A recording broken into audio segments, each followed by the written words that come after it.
How's it going? Jacob here with Smetting Performance. Today we're going to be working on an LS6 rod piston engine build. This engine's going to reuse the factory crankshaft, but it's going to get a set of our forged H-beam connecting rods and pistons, along with a set of CNC ported heads. It is going back into a C5 Z06 that's running, I think, an ANA supercharger. So this should be a pretty cool little engine.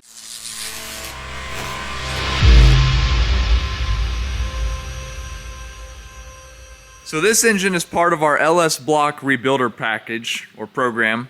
Basically, you can send us your block or your engine. We'll tear it down for you. We'll deck it, hone it, sanitize the block, change the cam bearings, and then we will rebuild it with our forged components. So, like I said earlier, this is an LS6 out of a Z06 C5 running a blower. He was running stock rod and piston. It ended up parting a head gasket, I think. Hydrolocked one of the rods, bent it, not ideal. So we're gonna upgrade it a little bit. We're gonna run a set of our Smetting Power Adder H-beams along with a 2618 forged piston kit with tool steel 200 wall thick wrist pins. Because this is a power adder engine, we're also gonna run a stainless steel top ring for the high cylinder pressure and high heat it's going to see. And then we're also going to run a Napier second ring. And the Napier rings, if you guys remember from our other videos, they have a little hook on them that physically helps to scrape the oil off the cylinder wall. It's kind of hard to see, but it's right there.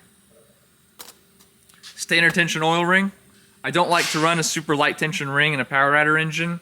We're not trying to make the most horsepower with low friction because we have a supercharger. In part one of this video, we're gonna build the full short block, and then once the cylinder heads come back from getting CNC ported, we'll assemble those onto the engine, check our push rod length, and get this guy buttoned up.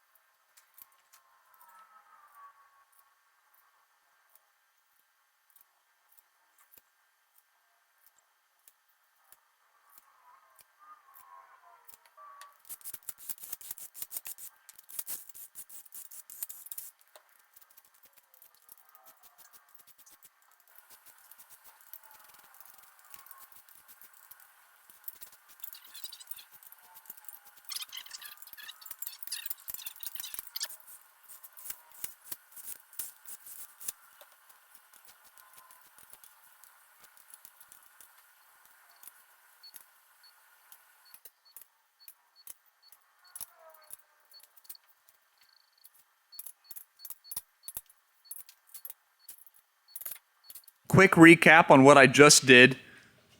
We're about to check main bearing clearance. And to get there, we need the block assembled to simulate exactly how everything is going to be stressed and torqued when the engine's running in real life. So, we installed a bearing. Right now I'm going to start with a standard main bearing. Install all the hardware with the correct thread lubricant. All of them torqued properly to spec, as if we were building the engine for the final time. Then we're going to take a set of calipers, or micrometer I mean, and we're going to find the exact diameter of this journal. Then we're going to take that measurement and stick it into the main journal on the block and measure the difference. And that's how we find our oil clearance. So the next steps you're going to see are, I'm going to take my micrometer, find this diameter, then take a dial bore gauge, zero the dial bore gauge on this diameter, insert it into the main bearing journal hole in the block, and then we'll measure that clearance.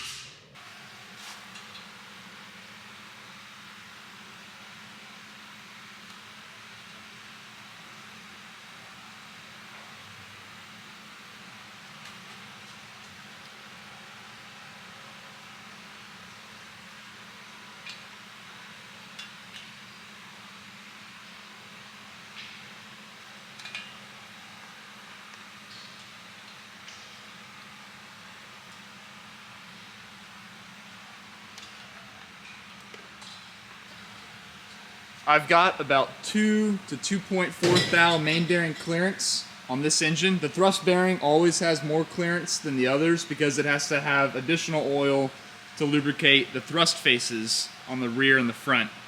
So, because this engine is going to run a supercharger, because it's got a stock crankshaft, and because it's an aluminum engine block, factor all those together and I'm happy with this main bearing clearance. So, I'm going to go ahead and pull the caps off, lubricate the bearings, and we can final install the crank.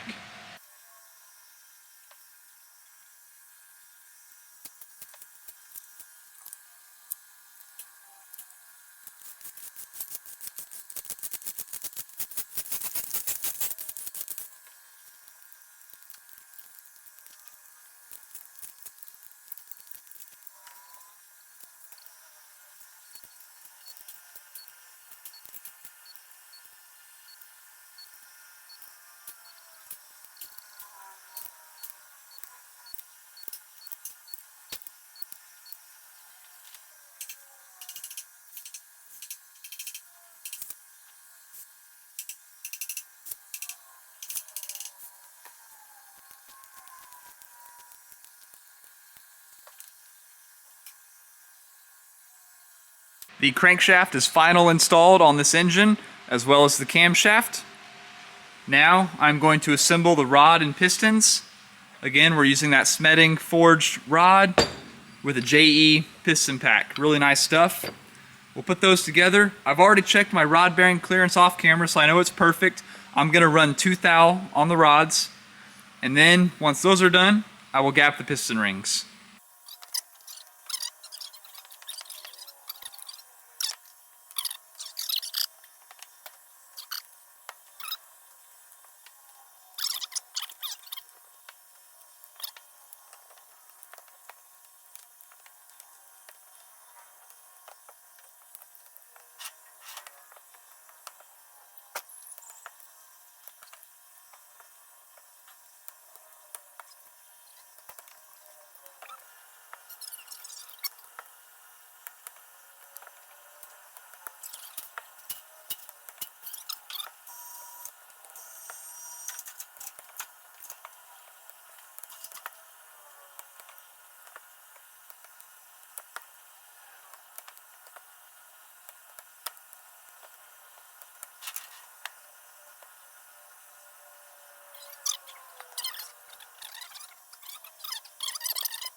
The second rings are currently at 22 to 23 thou, so I'm going to knock 5 thou off them.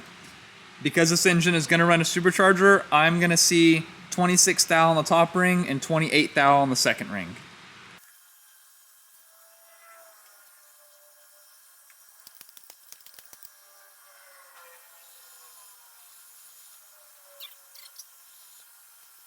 Here are the top rings for the motor. I've just finished gapping these for the first time.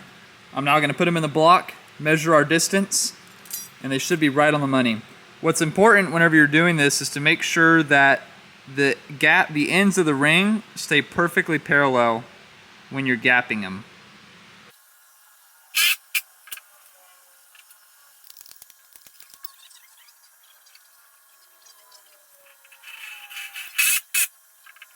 All of the top rings are gapped. They're perfect. They're all exactly 26 thousandths. So now the next step you need to do is come back and deburr the little burrs that form from the cutter wheel. You can just barely feel them, but you need to get rid of them, otherwise they may scratch up the ringland and the piston, and that'll prevent it from sealing correctly. So I just use a very simple little diamond file. They're like 10 bucks for a pack of 1,000,000 on Amazon. And then you can just come back and just knock off that burr very easily and quickly.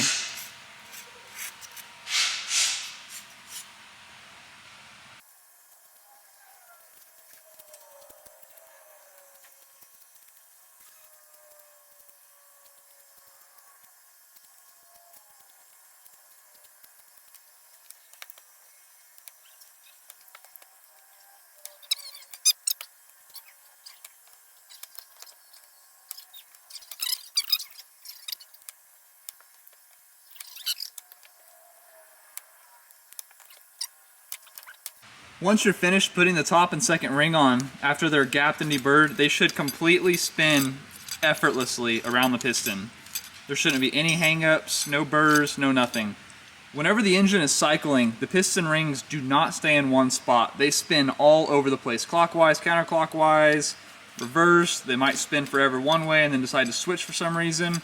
So we want to make sure that they're able to spin like that freely and not scratch the piston up and cause a ring seal issue in the future. Everything in this short block is 100% ready to go together.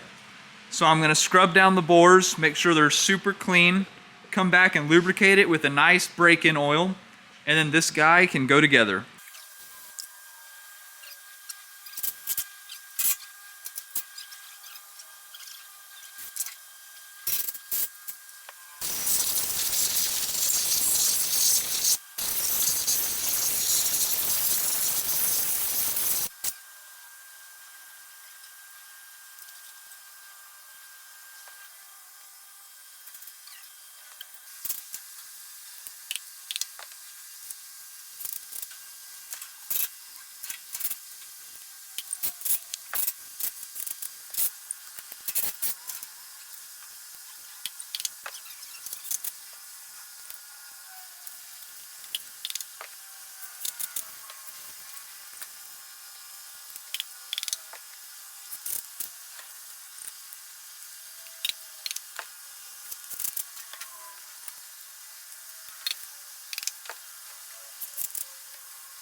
Here the short block is all finished up. Everything is torqued, balanced, and blueprinted to spec. Super nice little combo. This thing should be a great little ripper. Spinner over here, you can see those nice shiny pistons, fresh hone job, and the parallel decks. So because we parallel the decks, the deck height of each piston across all 8 holes is exactly the same.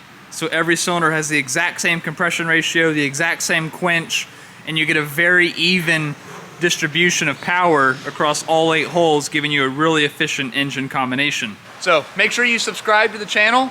Next Wednesday's video is going to be hopefully part 2 of this engine. We'll have to see how the part availability game goes. We might be waiting a couple weeks for some head studs or head gaskets. But anyways, we will finish this engine out. We're gonna put the heads on, seal up the bottom end, put the big Batwing Corvette oil pan on, as well as run the full valve train. Have a nice rest of your day, and we'll see y'all later.